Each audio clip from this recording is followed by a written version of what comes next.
Hello students, I am Nagendra Pratap Singh, your math teacher. Today you are all welcome in online classes. In this video I am going to solve question number 3 of exercise 3.3. So first of all let's see the question. From the pair of linear equation for the following problems and find their solutions by substitution methods. इसमें problems दिए हुए हैं, word problem, और इसके word problem के हिसाब से linear pair बनाना है और उसके बाद सब्स्टिट्यूशन मेथड से आपको x और y की वैल्यू फाइंड आउट करना है। तो चलिए इसका जो सबसे पहले फर्स्ट क्वेश्चन है इसको हम देखते हैं। The difference between the two numbers is 26। कह रहा है कि दो संख्याओं के बीच का अंतर 26 है and one number is thrice times the other, और एक नंबर जो है वो दूसरे नंबर के 3 गुना है। तो इसमें दो लीनियर इक्वेशन आपके बनेंगे। जो पहला बनेगा the difference between the two number is 26 इसके आधार पे, और दूसरा बनेगा one number is thrice times the other इसके आधार पे।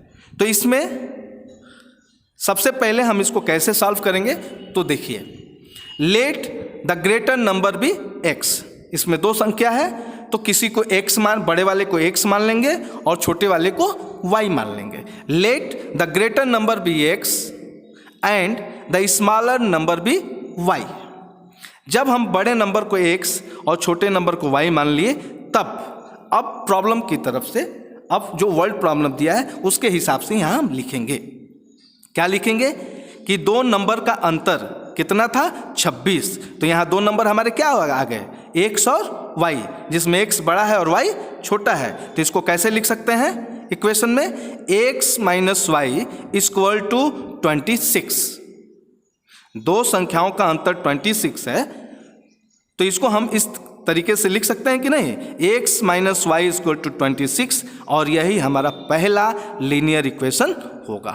अब दूसरे के लिए फिर से देख लीजिए, one number is thrice times the other. एक नंबर यानी जो बड़ा वाला नंबर है वह छोटे वाले नंबर के 3 गुना है। तो इससे इक्वेशन कैसे बनेगा, x equal to 3y। x क्या है, बड़ा वाला नंबर है, और y क्या है, छोटा वाला नंबर। तो x जो है वो y के 3 गुना है। तो इसका इक्वेशन कैसे बनेगा, x इक्वल टू 3y। ये दूसरा इक्वेशन। आप पिछले वीडियो में देखे होंगे कि सब्स्टिट्यूशन मेथड निकालने के लिए सबसे पहले जो हम निकालते थे x की वैल्यू निकालना पड़ता था। इसमें ऑलरेडी क्वेश्चन ही ऐसा है कि x इक्वल टू 3y दिया हुआ है। अब आराम से हम x के जगह 3y पुट कर सकते हैं। ये हमारे लिए थोड़ा सा आसानी हो गया। अब आगे देखेंगे, by substitution method putting the value of x in equation first. ये जो x इक्वल टू 3y है तो x के स्थान पे, इक्वेशन 1 में x के स्थान पे हम 3y पुट करेंगे। तो देखिए क्या है पहला इक्वेशन हमारा, x minus Y equal to 26। तो x की जगह हमने लिख लिया 3y minus Y equal to 26। अब 3y में से 1y घटेगा तो क्या बचेगा 2y। तो 2y इक्वल टू 26। तो अब y की वैल्यू निकालनी है तो y इक्वल टू 26 अपॉन 2। ये y के साथ जो 2 है अब यहाँ डिवीजन में चला जाएगा, यानी डिनोमिनेटर के प्लेस पे चला जाएगा, और जब 26 को 2 से डिवाइड करेंगे तो 13 बढ़ जाएगा। तो इस तरह से y की वैल्यू क्या निकलेगी 13। अब ये जो y की वैल्यू 13 निकली है इसको आप चाहें तो पहले इक्वेशन में भी रख के कर सकते हैं, और आप चाहें तो दूसरे इक्वेशन में भी रख के इसको कर सकते हैं। चलिए मैं रखता हूं पहले इक्वेशन में, putting the value of y in equation first. Equation first क्या है, x minus Y equal to 26। तो x को एज इट इज लिखेंगे, माइनस y का वैल्यू है 13 तो y के जगह पे लिखेंगे 13। तो x माइनस 13 इक्वल टू 26। अब इसके आगे चलते हैं। तो अब जो -13 है चूंकि कांस्टेंट वैल्यू है तो राइट साइड जाएगा, तो हो जाएगा x इक्वल टू 26 प्लस 13, तो x equal to 39। Hence the numbers are 13 and 39। तो इसमें 39 जो है बड़ा है और 13 छोटा वाला है। तो बोला गया था कि जो बड़ी वाली संख्या है वो छोटी वाली संख्या के 3 गुना है। तो 13 3 जा 39, 13 का 3 गुना है कि नहीं है? इस तरह से आपका ये क्वेश्चन हल हो गया। Hence the numbers are 13 and 39। इस तरह से आपको लिखना भी पड़ेगा। चलिए इसी में का जो दूसरा क्वेश्चन है मैं आपको बता देता हूँ कि कैसे करना है। इक्वेशन भी बना दिया है हमने और बाकी आपको सब्स्टिट्यूशन मेथड से आगे हल करना है। दूसरा क्वेश्चन कह रहा है कि the larger of 2 supplementary angle exceeds the smaller by 18 degrees, find them. इसमें एक चीज आप ध्यान दीजिए, सप्लीमेंट्री एंगल दिया है, ठीक। इसमें 2 इक्वेशन बनाना है। तो एक दिया है कि सप्लीमेंट्री एंगल, तो आपको मालूम है कि the sum of supplementary angles equal to कितना होता है 180 डिग्री। तो एक एंगल को x मान लेंगे, बड़े वाले को x मान लेंगे और छोटे वाले को y मान लेंगे, ठीक।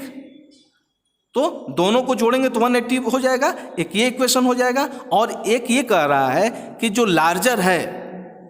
लार्जर है वह छोटे से 18 ज्यादा है, यानी बड़ा वाला जो एंगल है छोटे वाले एंगल से 18 बड़ा है। तो इसको भी वैसे ही लिखेंगे जैसे पहले हमने लिखा। Let the larger angle be x, जो बड़ा वाला एंगल है x, and the smaller angle be y, और छोटा वाला एंगल क्या होगा y, ठीक। अब इसके हिसाब से हम क्वेश्चन को देख के क्या बनाएंगे, इक्वेशन बनाएंगे। क्या कह रहा है कि जो लार्ज वन है वह छोटे वाले से 18 अधिक है। तो इसको हम कैसे लिख सकते हैं, x माइनस वाई। जो बड़ा वाला होता है पहले, छोटा वाला बाद में, क्योंकि बड़े वाले में से छोटे वाले को घटाएंगे तो दोनों का जो अंतर आएगा 18 आएगा, ठीक। तो x minus Y equal to 18, ये क्या हो गया पहला इक्वेशन।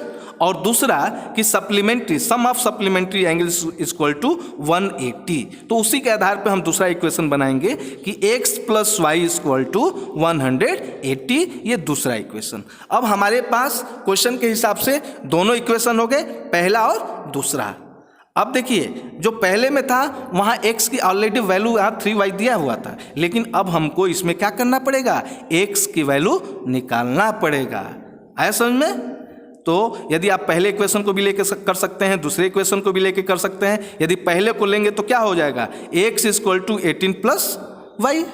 और फिर उसको अब आप क्या करेंगे, x की जगह उसको पुट करेंगे तो y की वैल्यू निकलेगी, और फिर y की वैल्यू जब पुट करेंगे तो एक्चुअल x की निकल जाएगी। तो हम आशा करते हैं ये क्वेश्चन आपको समझ में आया होगा। इसी के हिसाब से आपको ये आगे स्वयं ही हल करना है। यदि दिक्कत होगी मैं आपको बाद में सॉल्व करके भेज भी दूंगा। अब देखिए क्वेश्चन नंबर तीसरा, इसमें कह रहा है कि the coach of a cricket team buys 7 bats and 6 balls for ₹3,800। एक कोच है जो 3800 रुपये में 7 बल्ला और 6 बाल खरीदता है। लेटर बाद में C buys 3 bats and 5 balls for ₹1750। और आगे चल के बाद में कोच जो है 3 बल्ला और 5 गेंद 1750 रुपये में खरीदता है। तो find the cost of each bat and each ball. तो प्रत्येक बल्ले का और प्रत्येक गेंद का कॉस्ट कितना होगा ये बताना है। तो ये जो पहला 3800 में खरीदा है ये पहला इक्वेशन हो जाएगा, और जो 1750 में खरीदा है ये दूसरा इक्वेशन होगा। लेकिन इसमें 2 आइटम दिया हुआ है, तो एक को x मान लेंगे और दूसरे को क्या मान लेंगे, y। तो देखिए कैसे लिखेंगे, let the cost of a bat equal to x, मान लेंगे कि बैट का कॉस्ट x है, and the cost of a ball equal to y, क्योंकि जो फाइंड आउट करना रहता है क्वेश्चन में, जो चीज फाइंड आउट करना रहता है उसी को तो हम मानते हैं। तो and the cost of a ball equal to y, bat का कॉस्ट हमने x मान लिया, बॉल का कॉस्ट y मान लिया। अब देखिए बैट जो है x हो गया और बॉल जो है y हो गया। तो यहाँ बैट x हो गया तो ये हो जाएगा 7x, बॉल y है तो ये हो जाएगा 6y। तो क्या हो जाएगा 7x plus 6y is equal to 3800, ये पहला इक्वेशन हो जाएगा। ठीक इसी तरह से ये 3 बैट्स दिया है तो बैट हमने x ले लिया, कास्ट ऑफ बैट x, तो ये हो जाएगा 3x, बाल का y लिया है तो ये हो जाएगा 5y।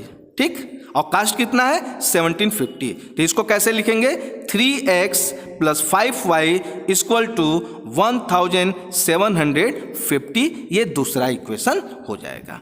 अब इस तरह से इसको भी सब्स्टिट्यूशन मेथड से आपको करना है, और जो x की वैल्यू आएगी वही आपका बैट का कास्ट होगा और जो y की वैल्यू आएगी वो बाल का कास्ट होगा। तो इसको भी सब्स्टिट्यूशन मेथड से वैसे ही करना है। इसमें भी पहला जो आप x की वैल्यू लेंगे तो कैसे निकलेगा 7x equal to 3800 plus 6y, आया समझ में।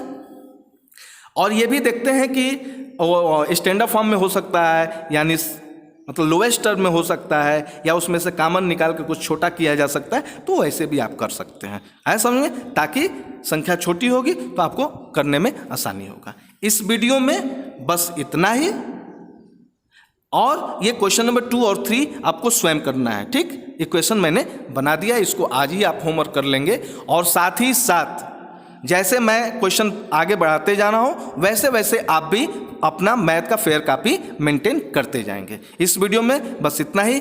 अगले वीडियो में इसी क्वेश्चन का मैं एक्सरसाइज का यानी क्वेश्चन नंबर 2 का क्वेश्चन नंबर 4, 5, 6 लेके आऊँगा। तब तक के लिए धन्यवाद।